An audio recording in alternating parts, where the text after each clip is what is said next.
Di depannya, dinding giok yang tak terhitung jumlahnya melayang di udara. Sekilas, tempat itu penuh dengan dinding batu giok. Setiap dinding giok sepertinya terbuat dari batu giok putih yang dipoles, sehalus cermin.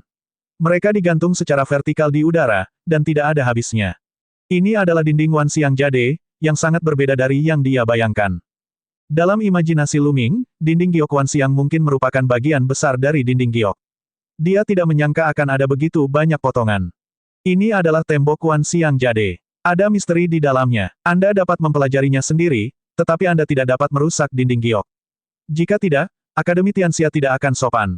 Kalimat terakhir lelaki tua itu membuat hati semua orang bergetar.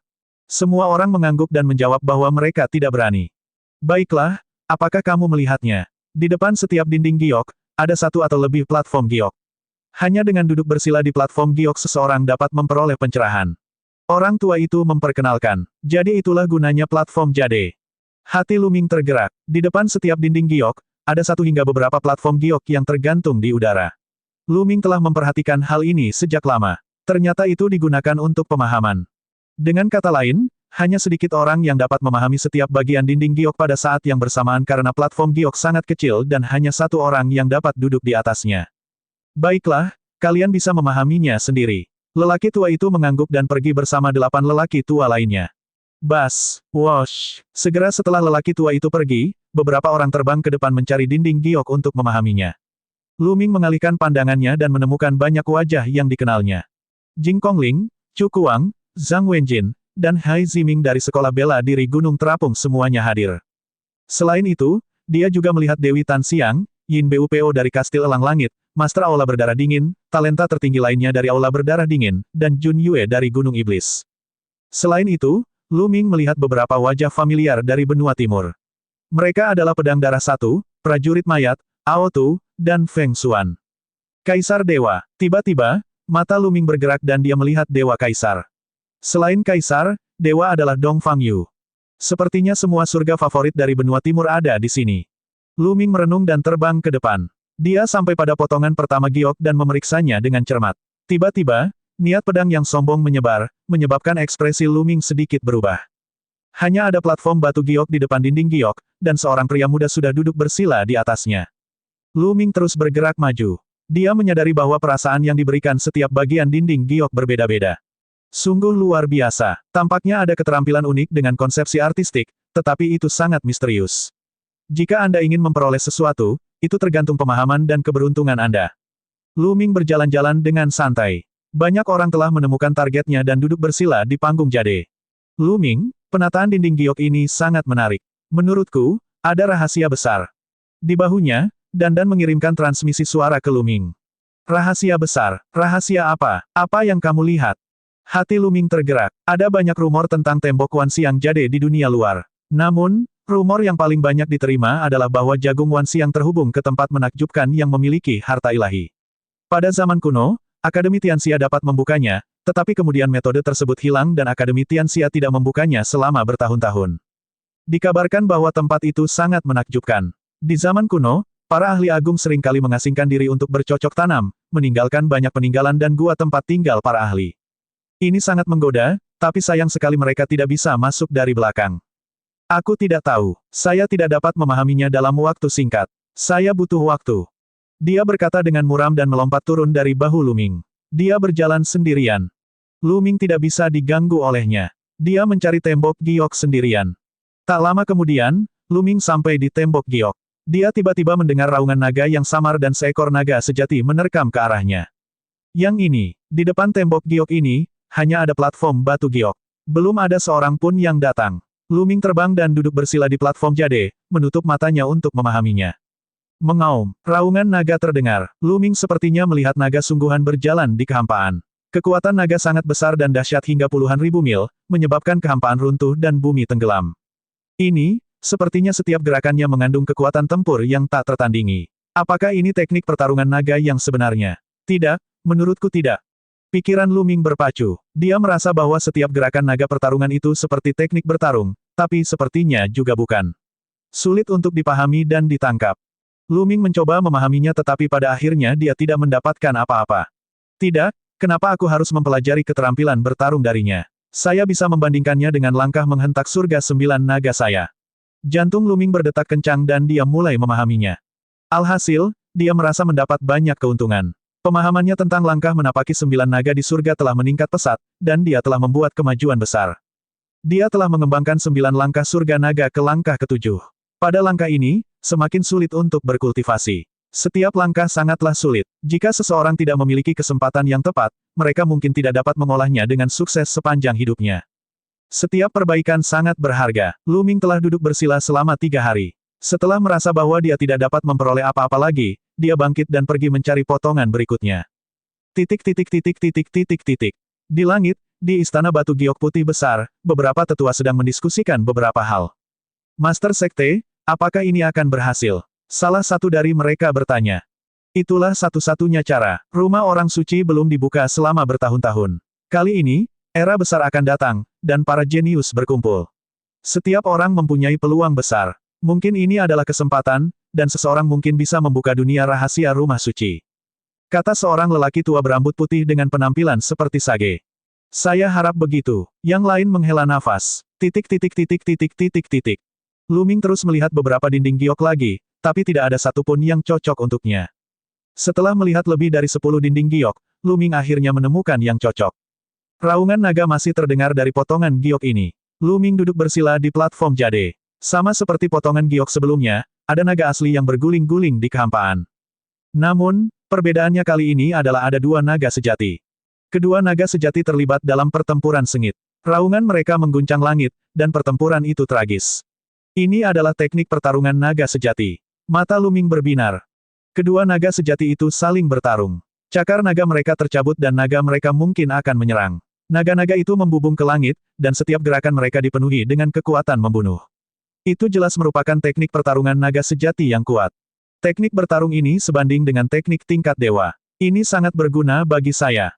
Lu Ming memperlihatkan ekspresi kegembiraan.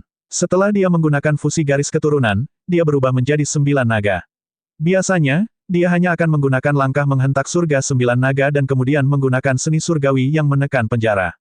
Selain itu, 9 naga akan mengandalkan kekerasan untuk bertarung dan tidak memiliki teknik membunuh. Jika dia memiliki teknik pertarungan naga sejati, dia pasti akan menjadi lebih kuat saat dia berubah menjadi 9 naga. Lu Ming dengan cermat mengamati pertempuran antara 2 naga sejati. Dia duduk di sana selama 10 hari. Setelah menyaksikan pertarungan antara 2 naga sejati setiap saat, pemahaman Lu Ming tentang teknik pertarungan naga sejati telah mencapai tingkat yang cukup tinggi. Pergilah, batu giok ini milikku. Tiba-tiba terdengar teriakan dingin, menyebabkan banyak orang menoleh untuk melihat. Pedang darah 1, dan Huang Kui. Hati Lu Ming tergerak. Di depan dinding giok, Sui Jianyi duduk bersila di atas platform batu giok. Huang Kui dengan dingin menatapnya. Dialah yang menyuruh Sui Jianyi tersesat. Saudaraku, aku datang ke sini dulu. Sui Jianyi mengerutkan kening. Jadi bagaimana jika kamu datang lebih dulu? Dia hanyalah orang udik dari benua timur. Hak apa yang Anda miliki untuk mempelajari berbagai bentuk dinding giok? Keluar dari sini. Huang Kui dengan dingin berteriak. Huang Kui berteriak dengan dingin. Matanya dingin dan penuh dengan rasa jijik. Dia seperti tuan muda dari kota besar yang memandangi orang udik dari pedesaan. Wajah pedang darah berubah menjadi jelek. Dia memiliki harga dirinya sendiri. Sebelum pertempuran Providence, dia menduduki peringkat kedua dalam daftar 1000 talenta teratas, kedua setelah kaisar dan dewa. Di benua timur, siapa yang berani berbicara dengannya seperti ini? Di tempat ini, Huang Kui sebenarnya telah menyuruhnya tersesat, mengatakan bahwa dia tidak memiliki kualifikasi untuk memahaminya di sini. Mata Sui Jianyi yang arogan dipenuhi api amarah. Ada apa dengan tatapan itu? Orang kampung, apakah kamu mencari kematian? Huang Kui memarahi. Mari kita lihat apakah kamu memiliki kemampuan untuk mendapatkan batu giok ini. Pedang darah berkata dengan dingin. Apa yang Anda maksud dengan ini? Apakah kamu ingin menantangku? Kata Huang Kui. Tidak buruk. Dia tidak tahan dipandang rendah oleh seseorang yang sombong seperti dia dalam dao pedang darah. Dia ingin semua orang mengetahui kekuatannya. Hahaha, karena kamu memintanya, aku akan memenuhi keinginanmu. Ayo keluar dan bertarung. Huang Kui tertawa saat dia melesat ke langit, terbang keluar dari area tembok giok yang tak terhitung jumlahnya dan menuju ke langit. Sosok Sui Jianyi berkedip dan dia juga bergegas ke langit. Dia tiba di depan Huang Kui dan mereka berdua berdiri di udara. Menarik, orang itu sepertinya berasal dari benua timur. Tidak ada satupun ahli di negeri terlantar itu. Bocah ini hanya meminta untuk dipermalukan dengan menantang Huang Kui. Ayo pergi dan lihat. Banyak orang tersenyum dan naik ke langit, mengamati dari kejauhan. Banyak orang mengangkat kepala untuk melihat dari bawah tembok Wan Xiang Jade. Wilayah timur yang tandus selalu menjadi yang terlemah di antara 5 wilayah. Hampir tidak ada master, yang disebut putra surga yang sombong di timur mandul semuanya sombong. Mereka berpikir bahwa mereka tidak terkalahkan karena mereka adalah yang terbaik di timur yang tandus, tetapi mereka tidak tahu bahwa selalu ada orang yang lebih baik. Itu benar, beberapa waktu yang lalu, terjadi banjir naga dari benua timur. Itu juga sangat arogan, tapi dikalahkan sepenuhnya oleh Song Fei dari sekolah pedang bela diri surgawi. Dia hampir ditangkap sebagai gunung. Haha benarkah? Komentar menghina terdengar dari seluruh penjuru. Ao Tu, Feng Xuan, dan bahkan Kaisar Surgawi dan Dong Fang Yu mengerutkan kening. Pada saat ini, tubuh Huang Kui dan Sui Jianyi ditutupi oleh cahaya merah darah. Keduanya telah mengembangkan konsep darah. Konsep darah. Dia benar-benar memamerkan keahliannya di hadapan seorang ahli. Huang Kui mencibir. Pedang darah, lepaskan. Bas. Pedang darah. Pedang darah yang satu berteriak dengan dingin. Pedang berwarna merah darah terbang keluar dari gelabelannya dan tumbuh hingga lebih dari 10 meter. Saat pedang itu tumbuh, pedang itu terbelah menjadi 2, lalu 4, dan akhirnya menjadi 16 pedang besar berwarna merah darah, terbang mengelilingi pedang darah. Membunuh. Mati. Sui Jian berteriak sambil membentuk jari dengan tangannya. Dengan lambaian jarinya, 16 pedang tempur berubah menjadi 16 lampu pedang berwarna merah darah dan ditembakkan ke arah Huang Kui. Saat 16 pedang tempur menari di udara, mereka meledak dengan pedang ki yang tak ada habisnya. 16 pedang berwarna merah darah terbungkus dalam pedang ki yang tak terbatas saat mereka terbang menuju Huang Kui. Kekuatan bertarung pedang darah seseorang 10 kali lebih kuat daripada saat bertarung di Providence. Kultivasinya telah mencapai lingkaran besar alam embrio roh, dan keinginan darah dan pedangnya telah bergabung menjadi satu. Saat pedang ki melintas, bekas luka mengerikan tertinggal di angkasa. Cakar Kaisar Api Darah. Mati. Huang Kui tidak berani gegabah. Cahaya merah darah memenuhi udara saat dia menyerang dengan cakarnya. Dalam sekejap, dia menyerang ratusan kali. Huang Kui mencakar beberapa ratus kali berturut-turut, mengirimkan proyeksi cakar berwarna darah yang tak ada habisnya ke arah Sui Jianyi. Setiap sinar cakar sangat tajam dan memancarkan aura panas. Mereka memiliki kekuatan terbakar dan korosi yang mengerikan. Budidaya Huang Kui juga berada di lingkaran besar alam embrio roh. Bang, bang, bang, cahaya cakar berwarna merah darah dan pedang ki yang memenuhi langit bertabrakan satu sama lain, menyebabkan udara bergetar terus-menerus. Cahaya merah darah melonjak ke langit, dan pedang ki melonjak. Cahaya cakar berwarna darah dan pedang ki berwarna darah saling menetralkan. Untuk sesaat, mereka berimbang. Ekspresi Huang Kui tidak sedap dipandang dan sangat gelap. Dia bahkan tidak bisa mengalahkan orang udik dari benua timur, yang membuatnya merasa sangat malu. Membunuh. Dunia orang yang haus darah. Huang Kui meraung saat dia melepaskan teknik haus darahnya, menyebabkan penghalang berwarna merah darah menyelimuti Sui Jianyi. Ekspresi pedang darah seseorang berubah ketika dia diselimuti oleh teknik haus darah. Dia merasakan darah di tubuhnya mendidih seolah ada kekuatan yang kuat mencoba menarik darahnya. Desir. Sui Jianyi dengan cepat mundur, mencoba melarikan diri dari jangkauan teknik haus darah, tetapi Huang Kui menahannya begitu erat sehingga dia tidak bisa lepas dari serangan Huang Kui. Tak berdaya, pedang darah hanya bisa menggunakan fusi garis keturunan untuk membentuk pedang berwarna merah darah. Namun, Huang Kui juga menggunakan fusi garis keturunan untuk membentuk cakar berwarna merah darah. Cakar darah dan pedang darah bertabrakan, dan pedang darah terbang kembali dengan kecepatan ekstrim. Di bawah pengaruh teknik haus darah, pedang darah berada dalam posisi yang tidak menguntungkan. Dia bukan tandingan cakar darah. Bang, bang, bang. Setelah serangkaian bentrokan, Huang Kui secara bertahap berada di atas angin dan menekan pedang darah. Setelah beberapa lusin gerakan, pedang berwarna merah darah itu roboh.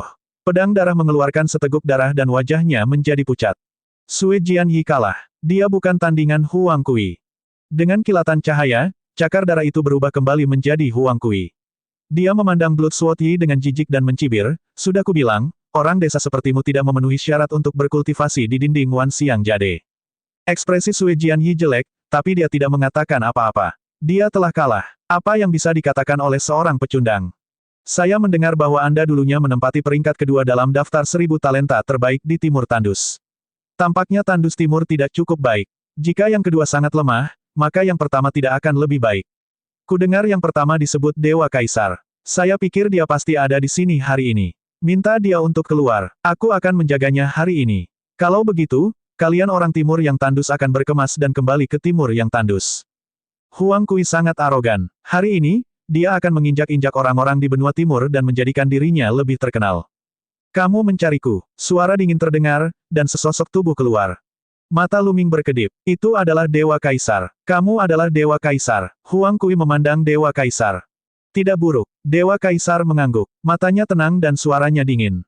Kamu datang pada waktu yang tepat. Buat perubahan Anda. Aku akan menjagamu juga. Huang Kui mencibir. Bas. Begitu dia selesai berbicara, kekuatan pedang yang mengerikan muncul dari Dewa Kaisar. Pedang Qi setinggi langit dan memancarkan tekanan tertinggi. Menghadapi tekanan ini, ekspresi Huang Kui berubah drastis saat keringat dingin mengucur di punggungnya. Dewa spiritual, kamu berada di alam dewa spiritual. Huang Kui berteriak kaget. Bas! Pedang itu berdengung saat pedang Qi menebas ke arah Huang Kui. Tidak, Huang Kui mundur karena terkejut dan menggunakan fusi garis keturunannya untuk memblokir dengan seluruh kekuatannya. Namun, semuanya sia-sia. Pedang Qi menebas dan cakar darahnya meledak. Tubuh Huang Kui menghantam tanah seperti bola meriam, menciptakan kawah besar. Dia berbaring di kawah dan terus-menerus mengeluarkan darah. Kerumunan terdiam sesaat, lalu terjadi keributan. Orang ini sangat kuat. Dia mengalahkan Huang Kui dalam satu gerakan. Dia pastilah seorang ahli alam dewa spiritual. Saya tidak percaya ada orang jenius di timur yang tandus. Namanya Di Shen. Sebelum pertempuran Providence, dia menduduki peringkat pertama dalam daftar 1000 talenta terbaik di timur tandus. Kemudian, dia dikalahkan oleh seorang pria bernama Luming dalam pertempuran Providence dan sekarang berada di urutan kedua. Apakah ada orang yang lebih kuat dari dia di timur yang tandus? Suara diskusi menyebar, agak tidak percaya. Dewa Kaisar bahkan tidak melihat ke arah Huang Kui. Dia berbalik dan menuju ke dinding jade yang tak terhitung jumlahnya. Kamu ingin pergi setelah memukuli orang-orang Hall yang berdarah dingin. Suara dingin terdengar. Seorang pria muda berjubah merah darah muncul di udara dan menghalangi jalan Di Shen. Itu darah Luozi. Seseorang berseru. Sue Luozi akan menyerang. Semakin banyak mata orang yang berbinar. Beberapa waktu yang lalu, mereka mendengar bahwa Sue Luozi telah memasuki alam dewa spiritual, begitu pula alam dewa tertinggi. Dua ahli kebanggaan surga alam dewa spiritual akan bertarung, yang membuat mata banyak orang berbinar. Tidak ada alasan untuk ini. Dewa Kaisar jelas merupakan favorit surga kelas 2 karena ia dapat menerobos ke alam dewa spiritual pada usia ini. Jarang ada dua favorit surga kelas 2 yang bertarung. Kamu ingin bergerak. Kalau begitu ayo kita lakukan, aku juga ingin melihat apa yang istimewa dari para ahli kebanggaan surga di benua tengah. Kaisar Dewa berkata dengan tenang, tetapi nadanya penuh percaya diri.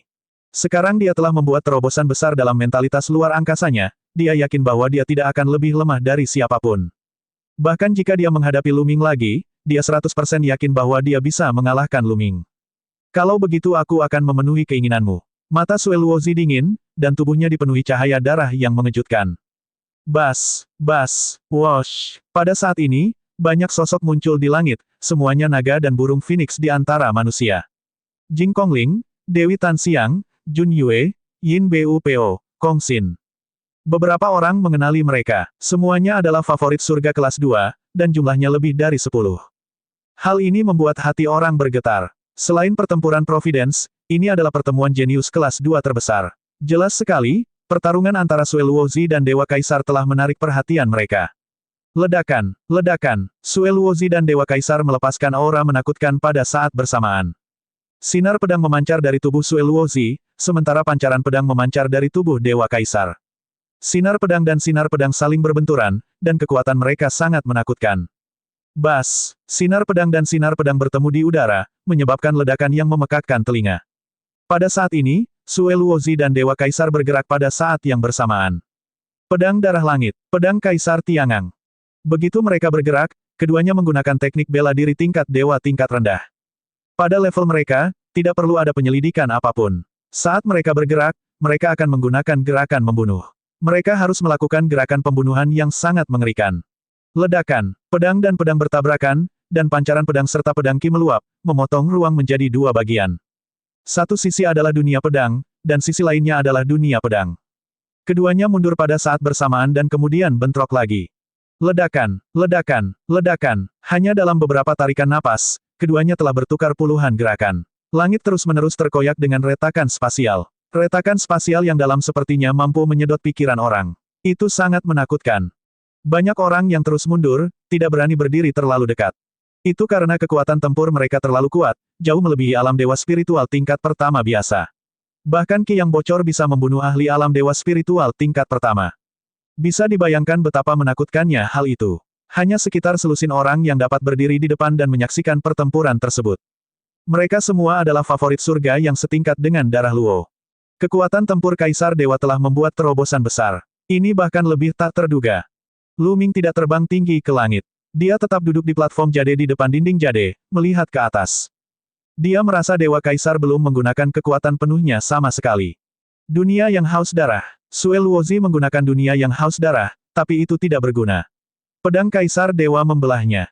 Wajah Sue Luozi berubah serius. Dia telah kehilangan kepercayaan dirinya sejak awal pertempuran.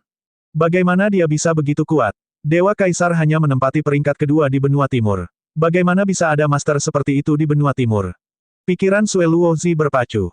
Pada akhirnya, dia menggunakan fusi garis keturunan dan berubah menjadi kelelawar berwarna merah darah. Setelah melakukan fusi garis keturunan, darah Luozi menjerit dan melepaskan serangan gelombang suara yang menakutkan. Pada saat yang sama, dia mengepakkan sayapnya dan menyerang Dewa Kaisar seperti kilat berwarna merah darah. Namun, Dewa Kaisar berdiri di sana tanpa bergerak. Kamu sebenarnya tidak menghindar, pergilah ke neraka. Mata Sue Luozi dipenuhi dengan niat membunuh.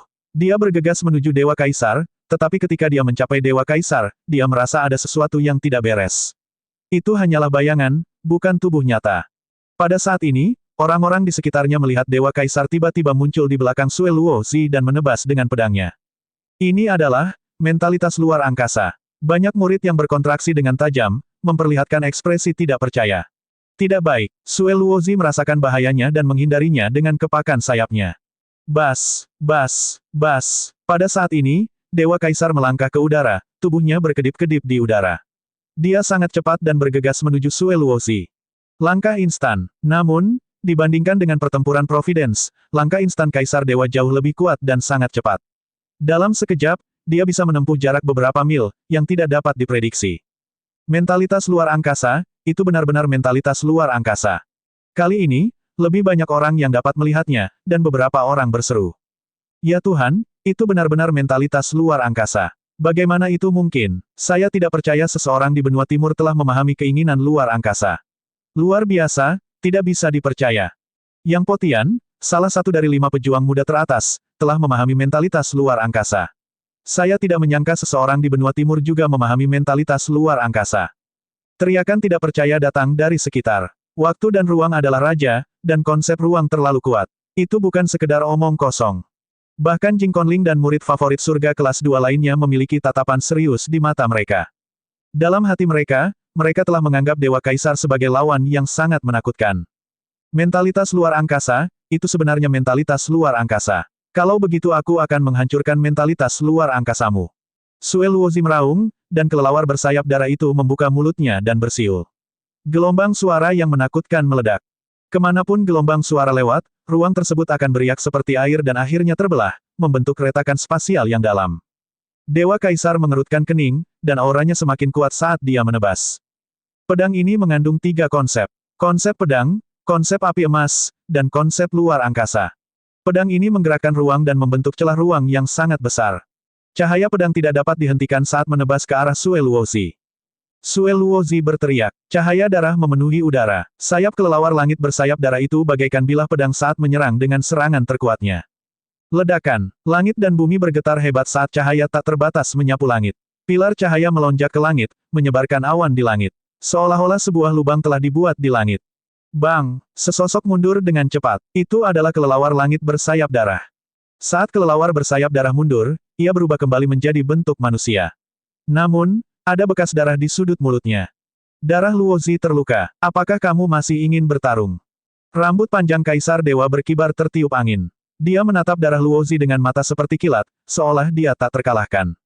Huff, ayo berhenti di sini hari ini. Kita akan bertarung di lain hari. Ekspresi Sue Luozi jelek. Dia mendengus lalu pergi.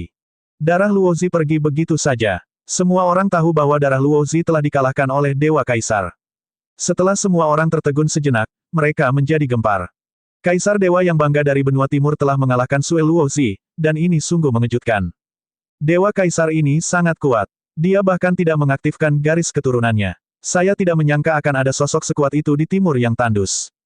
Saya pernah mendengar bahwa Dewa Kaisar adalah keturunan langsung Kaisar bela diri di benua timur. Dia sangat berbakat dan menduduki peringkat kedua di benua timur. Apa, Dewa Kaisar hanya bisa menduduki peringkat kedua di benua timur? Saya pikir dia adalah surga favorit nomor satu di Timur Tandus. Lalu siapa yang pertama? Yang pertama disebut Lu Ming. Sungguh menakjubkan. Desain sangat kuat, tapi Lu Ming bisa menekannya. Jenius macam apa dia? Tampaknya. Generasi ini memang merupakan era yang hebat. Bahkan benua timur telah bangkit dan melahirkan orang-orang jenius seperti Lu Ming dan Dewa Kaisar. Banyak orang menghela nafas dan mengagumi kekuatan Dewa Kaisar. Mereka juga penasaran betapa tampannya Lu Ming, yang mampu menekan Dewa Kaisar. Darah Luo ini benar-benar tidak beruntung. Dia telah kalah beberapa putaran dalam setahun terakhir.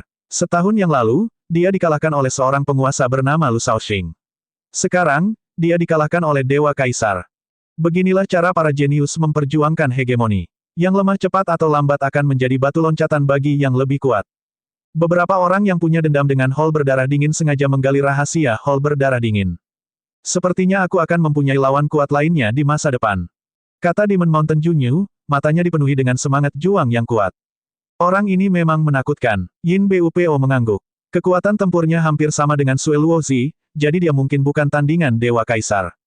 Akademi Tianxia telah merilis berita bahwa Gua Tiansu telah dibuka. Siapapun yang lolos bisa memasuki kolam pembersihan sumsum satu kali. Tiba-tiba, sebuah berita datang dan menimbulkan keributan. Apa, Gua Tiansu terbuka, dan mereka yang telah melewatinya dapat memasuki kolam pembersihan sumsum. Apakah ini nyata? Itu benar sekali. Berita ini disampaikan oleh Kepala Sekolah Akademi Tianxia. Astaga, senang sekali aku bisa memasuki kolam pembersihan sumsum. Saya ingin mencobanya juga. Anda, berhenti bermimpi. Semua orang di dunia tahu bahwa Gua Tiansu di Akademi Tianxia sangatlah sulit. Hanya sedikit orang yang pernah melewatinya. Kamu tidak akan tahu jika kamu tidak mencobanya. Saya mendengar bahwa Gua Tiansu tidak memandang kekuatan. Setiap orang yang memasuki Gua Tiansu akan menghadapi situasi yang berbeda. Bahkan ada seorang raja bela diri yang berhasil menerobos Gua Tiansu. Itu benar, ayo pergi dan coba. Setelah diskusi yang memanas, banyak orang terbang ke satu arah. Gua Tiansu, kolam pembersih sumsum. Saya tidak menyangka Akademi Tianxia akan benar-benar membuka kolam pembersihan sumsum. Saya bisa memperjuangkannya. Tatapan Lu Ming berkedip. Kolam pembersihan sumsum Akademi Tianxia terkenal di seluruh dunia. Memasuki kolam pembersihan sumsum dapat memungkinkan tubuh pejuang bertransformasi, menyelesaikan sublimasi, dan akhirnya mencapai kesempurnaan. Salah satu syarat terpenting untuk menerobos ke alam kaisar bela diri adalah tubuh fisik seseorang harus mencapai tingkat 9 secara lengkap. Namun, setelah tubuh mencapai level 9, sebenarnya sangat sulit untuk mencapai kesempurnaan. Akan ada ambang batas yang tidak mudah untuk dilewati. Namun, di kolam pembersihan sumsum, tubuh dapat disempurnakan, dan landasan pertama untuk menerobos ke ranah kaisar bela diri dapat diletakkan. Hal ini menggerakkan banyak orang favorit surga yang ingin menjadi kaisar. Misalnya, Jing Conling, Jun Yue, Del. Bahkan para favorit surga yang tahu bahwa mereka tidak memiliki peluang untuk menerobos ke alam kaisar bela diri pun tergoda. Siapa yang tidak ingin memiliki tubuh lebih kuat? Lu Ming juga tergoda karena tubuh fisiknya telah mencapai kelas 9. Jika dia dapat mengolah tubuh fisiknya hingga sempurna di kolam pembersihan sumsum, dia akan memiliki lebih sedikit hal yang harus dilakukan di masa depan. Lu Ming juga turun dari platform jade dan mengikuti kerumunan ke arah tertentu. Segera, mereka tiba di puncak gunung yang sangat besar. Gunung ini sangat besar, dan dasar gunung itu lebarnya setidaknya 100 mil. Di kaki gunung, ada sebuah gua besar. Itu adalah Gua Tiangang. Dari sisi Gua Tiansu ini ke sisi lain gunung, panjangnya 100 mil. Selama seseorang melewati Gua Tiansu dari sisi ini dan keluar dari sisi lain, mereka akan dianggap telah melewati Gua Tiansu dan akan dapat memperoleh kuota untuk memasuki kolam pembersihan sumsum. Namun, Gua Tiansu sangatlah misterius. Dikatakan bahwa setiap orang yang masuk akan menghadapi hal yang berbeda. Sejak zaman kuno, hanya sedikit orang yang bisa melewatinya, dan itu sungguh luar biasa. Saya akan mencoba. Seorang pemuda bergegas ke Gua Tiansu, tetapi tidak lama kemudian, sebuah cahaya menyala di luar Gua Tiansu, dan dia dipindahkan keluar. Dia kembali ke kerumunan dengan sedih. Apa yang sedang terjadi? Apa yang kamu temui? Seseorang bertanya. Segera setelah saya masuk, saya bertemu dengan binatang buas yang kuat. Itu melukaiku dengan satu tamparan, jadi aku diteleportasi keluar. Untungnya, cederanya palsu, dan saya pulih segera setelah saya keluar. Pria itu menjawab, saya akan mencoba. Orang lain bergegas masuk, tetapi setelah beberapa saat, dia juga diteleportasi. Seseorang bertanya kepadanya, dan dia berkata bahwa dia telah menemukan pedang dan menebasnya. Semua orang saling memandang. Benar saja, setiap orang menghadapi situasi yang berbeda ketika mereka masuk. Tidak mungkin mengetahui kekurangan, kelemahan, dan aturan apa yang ada. Setelah itu, Paragon memasuki Gua Tiansu satu demi satu, tetapi semuanya gagal. Tidak ada satupun yang berhasil. Jun Yue dan favorit surga lainnya tidak bergerak. Sebaliknya, mereka berdiri di udara dan mengamati dengan tenang. Lu Ming tidak bergerak. Dia tidak terburu-buru dan membiarkan yang lain pergi duluan. Pada akhirnya, Lu Ming menutup matanya dan mencoba memahami esensi alam langit dan bumi. Selama 10 hari berturut-turut, banyak orang masuk, tetapi tidak ada satupun yang berhasil. Mereka semua gagal, dan semuanya sedih. Chu Kuang, Zhang Wenjin, dan favorit surga kelas 3 lainnya juga masuk, tetapi semuanya gagal. Yin Bupo telah masuk. Seseorang berseru, dan banyak orang terkejut. Akhirnya, favorit surga kelas 2 mulai bergerak. Yin Bupo masuk dalam waktu yang sangat lama. Setengah jam telah berlalu dan dia masih belum keluar. Jangan bilang kalau Yin Bupo bisa lolos. Seseorang menebak. Sangat mungkin dia belum keluar setelah setengah jam. Mungkin saja dia bisa melewatinya. Jenius kelas 2 memang berbeda. Beberapa orang pergi ke sisi lain puncak gunung untuk menunggu, untuk melihat apakah Yin Bupo akan keluar dari pintu keluar Gua Tiansu. Namun, pada saat ini, cahaya menyala di pintu masuk Gua Tiansu, dan Yin Bupo juga dipindahkan. Yin Bupo menghela nafas. Dia juga gagal. Gua Tiangang ini terlalu sulit. Bahkan favorit surga kelas 2 pun tidak bisa melewatinya.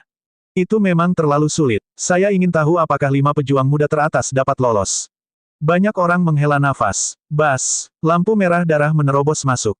Itu darah Luozi. Seseorang mengenalinya. Rupanya, Sue Luozi sudah pulih dari lukanya. Dia juga muncul di sini, berencana menjelajahi Gua Tiangang. Sayangnya, sama seperti Yin Bupo, dia juga diteleportasi setelah setengah jam dan gagal.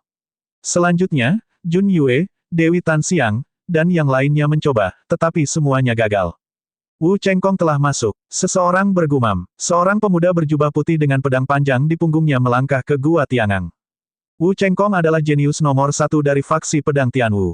Ini adalah sosok yang sangat menakutkan dan berkuasa yang sangat terkenal di benua tengah. Ada favorit surga kelas 2 yang kuat dan lemah, dan Wu Chengkong tidak diragukan lagi adalah yang paling kuat. Dia dikenal sebagai salah satu orang terkuat di bawah 5 raksasa muda. Semua orang menyaksikan dengan tenang, bertanya-tanya apakah Wu Chengkong bisa melewati Gua Tiangang. Sudah hampir 1 jam sejak Wu Chengkong masuk, tapi dia masih gagal dan diteleportasi keluar. Bahkan Wu Chengkong pun gagal. Bisakah kita melewati Gua Tiangang? Petik 2. Benar, ini terlalu sulit. Tidak mungkin dia bahkan tidak bisa melewati 5 raksasa, kan? Petik 2. Itu belum tentu benar. Gua Tiansu tidak menguji kekuatan tempur murni.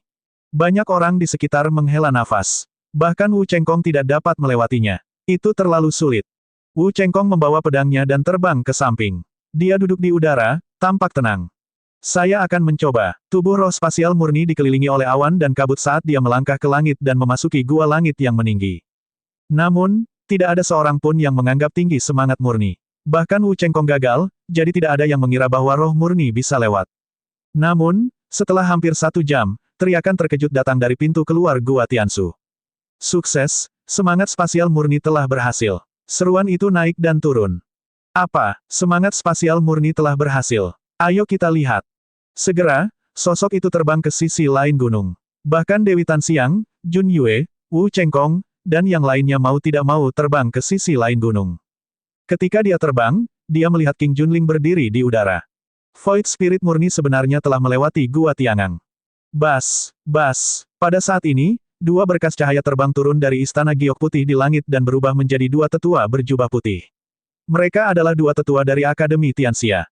Haha, Nona Jing Kongling, selamat telah mendapat tempat untuk masuk ke kolam pembersihan sumsum. Ini tandanya untukmu. Kolam pembersihan sumsum akan dibuka dalam waktu setengah bulan. Anda dapat menggunakan token ini untuk memasuki kolam. Seorang tetua tertawa ketika dia mengambil sebuah token dan memberikannya kepada Jing Kongling. Terima kasih banyak, senior. Jing Kongling mengucapkan terima kasih dan mengambil token itu. Banyak orang memandang Jing Kongling dengan iri. Ini adalah tanda yang memungkinkan seseorang memasuki kolam pembersihan sumsum. Yin Bupo, Master Sue Luo, Jun Yue, dan yang lainnya bahkan lebih iri. Mereka semua adalah orang-orang yang berambisi menjadi kaisar, dan kolam pembersihan sumsum dapat menghemat banyak waktu. Mata Wu Chengkong dipenuhi api saat dia memandang Jing Kongling dengan sikap posesif. Semua orang tahu bahwa Wu Chengkong adalah pengejar Jing Kongling, tetapi Jing Kongling sepertinya tidak tertarik padanya. Saudari Kongling, selamat. Dewi Tanxiang tersenyum dan berjalan menuju Jing Conling untuk memberi selamat padanya. Peri Tanxiang tidak terlalu peduli dengan kolam pembersih sumsum. Dia mengolah dao prasasti, jadi kekuatan tubuh fisiknya tidak terlalu menjadi masalah. Semangat spasial yang murni juga cukup bahagia. Awalnya, dia tidak menyangka akan lulus. Kemudian, semua orang kembali ke pintu masuk Gua Tiansu. Sesosok tubuh yang tinggi dan tegap melangkah masuk. Itu dia, Disen. Mata banyak orang tergerak. Setelah mengalahkan darah Luozi terakhir kali, ketenaran Disen meningkat dan dia menarik banyak perhatian. Banyak orang yang memperhatikan dan menebak apakah Dewa Kaisar bisa melewati Gua Tiangang. Seharusnya tidak mungkin untuk dilewati. Semangat spasial murni adalah kasus khusus. Saya benar-benar tidak tahu syarat apa yang diperlukan untuk melewati Gua Tiansu. Terlalu sulit untuk melewati Gua Tiansu. Menurut rasio ini, hanya ada kurang dari 10 orang di dunia yang dapat melewatinya. Memang, Akademi Tianxia sudah lama mengetahui bahwa tidak banyak yang bisa lulus, jadi mereka membuka kolam pembersihan sumsum. Kalau tidak, jika ada yang bisa lulus, Akademi Tianxia akan menderita kerugian besar. Beberapa orang sedang mengobrol dan menunggu. Tiba-tiba, dia lewat. Dewa Kaisar telah meninggal. Seruan kejutan lainnya terdengar. Apa, kamu lulus? Bagaimana mungkin? Sekelompok orang kaget dan buru-buru terbang untuk melihatnya. Benar saja, mereka melihat sosok Dewa Kaisar di pintu keluar Gua Tiansu. Dewa Kaisar benar-benar telah melewati Gua Tiangang. Dewa Kaisar ini luar biasa. Beberapa orang menghela nafas dan mulai memeriksa kembali para Dewa Kaisar. Dewa Kaisar pertama kali mengalahkan darah Luozi, dan sekarang dia telah melewati Gua Tiansu. Itu menakjubkan. Tentu saja, banyak orang memikirkan nama Luming. Siapapun yang mengetahui tentang putra surga yang sombong di Timur Mandul tahu bahwa orang nomor satu di Timur Mandul adalah Luming, bukan Dewa Kaisar. Bahkan mata Wu Chengkong menembakkan 2 pancaran cahaya pedang saat dia menatap Disen. Tidak heran dia adalah Dewa Kaisar, junior terkuat di. Di tengah kerumunan, bibir Luming sedikit melengkung. Kaisar Dewa memang sangat kuat dan memiliki bakat luar biasa. Dia telah memahami 3 jenis alam niat dan bahkan memiliki alam niat yang menakutkan seperti alam niat luar angkasa. Dalam Perang Providence, Luming mengandalkan kombinasi prasasti Dao untuk menekan Dewa Kaisar. Dalam hati Luming, dia tidak pernah meremehkan Dewa Kaisar. Sekarang, lebih dari 1,5 tahun telah berlalu, dan Dewa Kaisar menjadi semakin menakutkan. Kedua lelaki tua itu terbang turun dari istana giok putih di atas dan memandang Dewa Kaisar dengan heran. Orang lain lewat, dan itu memang di luar dugaan Akademi Tianxia. Tuan Muda Disen, tolong ambil token ini. Anda dapat memasuki kolam pembersih sumsum untuk mengolahnya. Seorang lelaki tua memberi tanda kepada Dewa Kaisar. Kaisar Dewa mengambilnya dan berterima kasih kepada orang tua itu. Yang Potian telah datang. Tiba-tiba, teriakan kaget datang dari depan. Apa, Yang Potian, salah satu dari 5 raja, telah tiba. Kerumunan berseru kaget. Kemudian, mereka semua maju ke depan. Di udara, seorang pemuda melangkah di udara. Pemuda ini meletakkan tangannya di belakang punggung dan rambutnya tergerai. Dia tinggi dan kekar, dan matanya cerah dan penuh keliaran. Selangkah demi selangkah, dia berjalan sangat lambat, tetapi dia memancarkan keagungan yang tertinggi. Setiap orang merasakan tekanan yang sangat besar di hati mereka. Wu Chengkong, Jun Yue, dan favorit surga lainnya tampak serius. Mata Kaisar Dewa dipenuhi dengan niat bertarung. Yang Potian, seperti Dewa Kaisar, juga telah mengembangkan niat luar angkasa. Jadi ini Yang Potian, salah satu dari 5 pejuang muda terbaik. Mata Luming bersinar saat dia menatap Yang Potian. Yang Potian memberinya tekanan yang sangat kuat. Dia merasa orang ini sangat kuat dan sangat berbahaya. Yang Potian menginjak udara dan berjalan ke Gua Tiansu tanpa melihat ke arah kerumunan. Dia kemudian menghilang. Ayo pergi ke pintu keluar. Yang Potian seharusnya bisa melewati Gua Tiangang. Banyak orang terbang menuju pintu keluar Gua Tiansu. Bahkan kedua tetua dari Akademi Tianxia tidak pergi. Sebaliknya, mereka menunggu di pintu keluar. Setengah jam kemudian, sesosok tubuh tinggi keluar dari pintu keluar Gua Tiansu. Yang Potian, dia memang pernah melewati Gua Tiangang. Luar biasa, luar biasa. Kelima raja itu semuanya harus bisa melewati Gua Tiangang. Itu benar, kelima raja itu terlalu menakutkan. Di masa lalu, semuanya adalah favorit surga yang hanya muncul sekali dalam 1000 tahun. Namun kini, generasi ini berjumlah 5 orang. Banyak orang menghela nafas. 5 tokoh terkemuka adalah puncak dari semua favorit surga di benua tengah. Tujuan akhir dari semua anak muda sungguh kuat. Sudah pasti mereka akan menjadi seniman bela diri tertinggi. Di masa depan, kemungkinan besar mereka juga akan menerobos ke alam kaisar. Dapat dikatakan bahwa mereka semua adalah kaisar muda. Saya juga harus mencoba. Lu Ming tersenyum. Dia datang ke pintu masuk dan melangkah masuk. Lu Ming tidak menarik banyak perhatian saat dia melangkah ke Gua Tiansu. Bahkan jika beberapa orang melihat Lu Ming masuk, mereka hanya menganggapnya sebagai anak kecil dan tidak menganggapnya serius sama sekali.